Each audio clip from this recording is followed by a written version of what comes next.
que ele conversou hoje aqui na delegacia? São mais de 4 horas de depoimento, 4 horas e meia.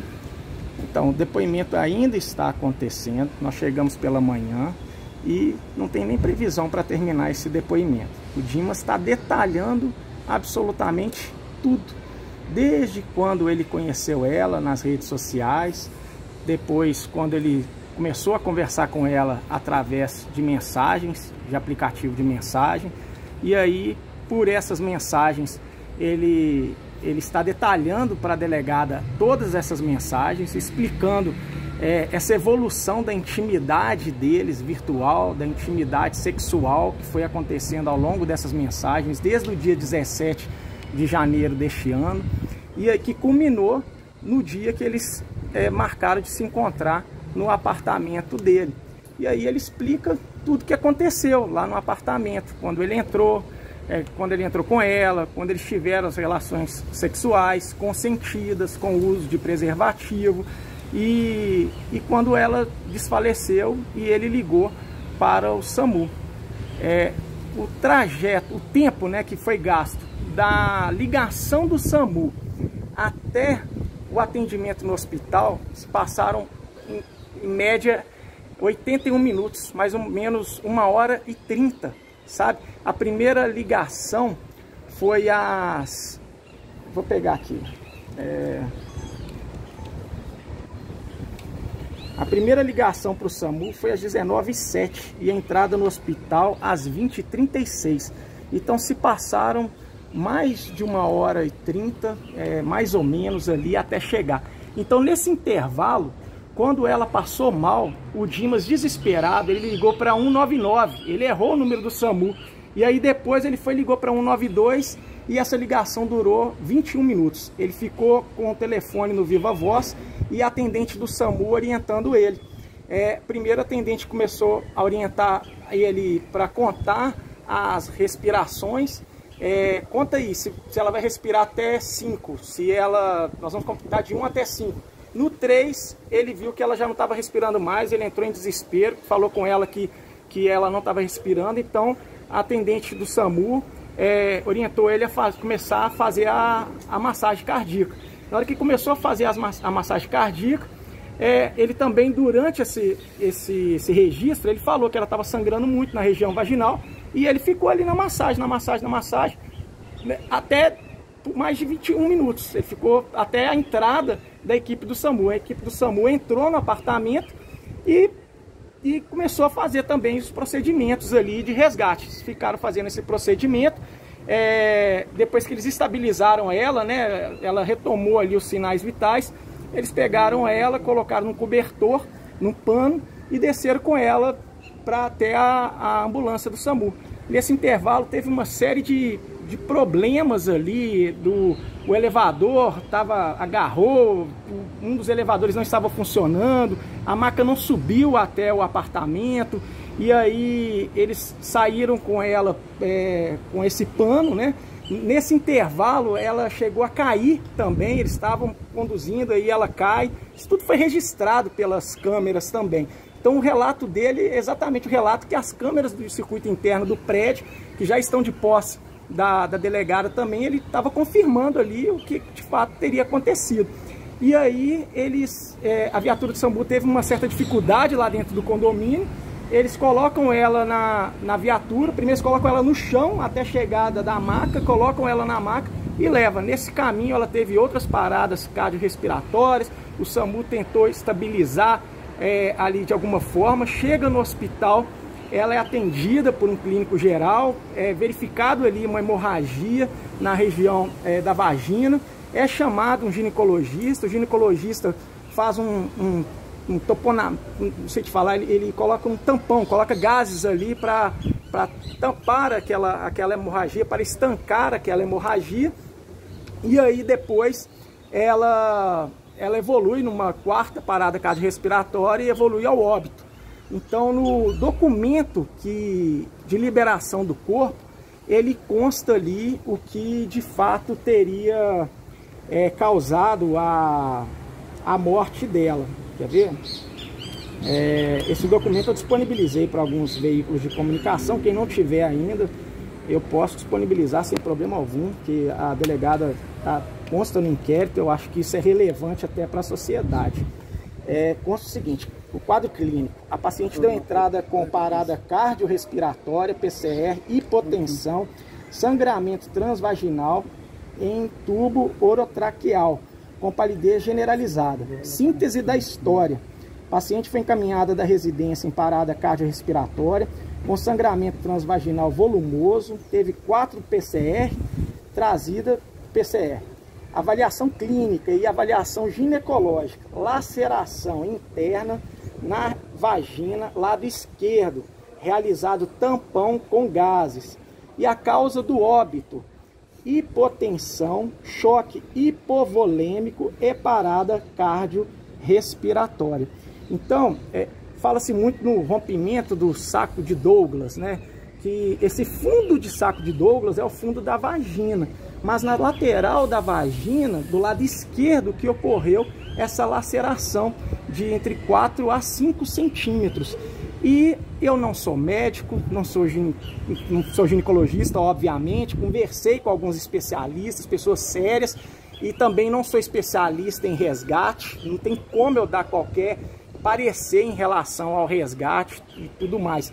Mas ao que parece, pelo que alguns clínicos podem ter atestado, e obviamente somente o relatório de necropsia, né, do IML, que ainda não foi entregue para a delegada, tudo indica que houve ali um rompimento de alguma artéria uterina. Então, rompendo essa artéria uterina, ela teve uma hemorragia interna forte que causou o choque à parada cardiorrespiratória. E aí o que tem que ser verificado e avaliado é o tempo de resgate. É comum ficar 21 minutos fazendo um menino de 18 anos que está ali fazendo a ressuscitação dela. É comum, é assim que funciona. É ele que tem que ficar fazendo aquilo ali durante 21 minutos. É comum. Os atendentes do SAMU estão preparados para emergências ginecológicas, certo? Porque eu conversei com alguns especialistas, poderia ter orientado ele: olha, faz você mesmo um tamponamento disso daí, tá certo? Coloca, vamos tentar fazer isso enquanto o SAMU não chega. O condomínio estava preparado? Então, outra pergunta interessantíssima. Não só esse condomínio, mas os condomínios em geral, eles são preparados para emergência? No condomínio que você mora, cabe uma maca dentro do elevador? Via de regra não cabe. É assim que funciona. Se não tiver a maca, tem que carregar no lençol. Esse que é o questionamento que a gente tem que fazer. Da base do SAMU aqui na região leste até onde que fica o condomínio, gasta-se mesmo 21 minutos? Houve alguma interrupção nisso? Os condomínios estão preparados para receber uma ambulância, uma emergência? E sobretudo nesse caso específico que é relevante, os hospitais, o SAMU, os médicos, as UPAs, né, os hospitais de emergência, eles estão preparados para receber uma emergência ginecológica também? Porque o que aconteceu com ela é muito raro, né? Parece que foi a fatalidade da fatalidade mesmo. É raríssimo acontecer isso, porque a vagina feminina, ela tem um elástico, obviamente, que passa um bebê. Então, não é tão simples ter esse rompimento, seja do fundo do saco de Douglas ou até mesmo na lateral. Então, isso não é comum, é uma questão óbvia, né, que não lacera assim facilmente. Mas acontece. Por incrível que pareça, acontece essa laceração. Então, diante dessa situação de emergência, tem que sair correndo com a pessoa para o hospital. Tá certo? E o protocolo que tem que ser adequado a essa situação. Então, nosso questionamento hoje é um questionamento de resgate médico. Eu não estou querendo fazer nenhuma cortina de fumaça em relação ao Dimas, muito pelo contrário. O Dimas, ele está vindo aqui prestar o depoimento por livre e espontânea vontade. Nós que estamos entregando ele aqui para a delegada, entregando o celular dele, todas as conversas dele. Eu fiz uma petição para a delegada expondo o seguinte: o Dimas está à disposição para fazer toda e qualquer perícia coleta de material genético, o celular dele não precisa de quebra de sigilo telefônico, porque nós estamos expondo a quebra do sigilo telefônico dele. Fique à vontade para virar e revirar o Dimas. Para quê? Para deixar claro que ele não cometeu nenhum crime. No dia dos fatos, não foi encontrado nenhum vestígio de crime. Não é porque nós estamos diante de uma delegacia de polícia que aqui investiga somente crime. Obviamente, se ao longo da investigação restar verificado a autoria e materialidade de algum crime, a delegada tem a competência de enquadrar aquele fato a uma norma penal. Mas não é o caso. Aqui hoje o que a delegada está averiguando é uma morte suspeita. O que ela quer entregar para a sociedade são os motivos dessa causa morte. Tanto é que o Dimas, se ele fosse suspeito de algum crime, investigado de algum crime, pelo Código de Processo Penal e pelas investigações, ele deveria ser o último a ser ouvido. E eu deixei bem claro para ela o seguinte: não existe prejuízo nenhum o Dimas ser ouvido agora. E ao que parece, ela ainda vai marcar a oitiva de outras pessoas, dos médicos, do SAMU. Já foi ouvido um médico que atendeu ele no pronto atendimento, e depois de tudo que ele está explicando aqui, pode ser que ela ouça outras pessoas.